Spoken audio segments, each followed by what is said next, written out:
Bjørn Erik Askestad heter jeg. Vi står nå inne i Construction City, der vi har levert et trådløst styringssystem for over 12 000 armaturer i et bygg som er 100 000 kvadratmeter.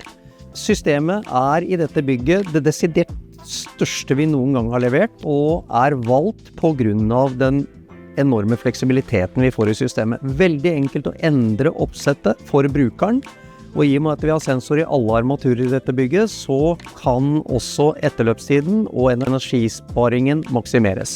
Vi har hatt et fantastisk godt samarbeid med Lysteknikk, som har gjort all programmering i dette bygget. Og sammen så har vi fått til et system som vi nå har overlevert til kunden, og kunden er meget fornøyd med på første halvdel som nå er ferdig. Jeg er veldig fornøyd med samarbeidet med Glamox. Jeg får alltid tilbakemeldinger på utfordringer jeg møter. Og så føler jeg at vi blir ivaretatt, vi blir fulgt opp, og vi får responsen som vi er ute etter, og den er rask. Det vi står og ser på her nu, det er et par genbrugsarmaturer, som vores kunde havde i overskud fra et tidligere projekt, som de ønskede at få integreret i belysningssystemet her.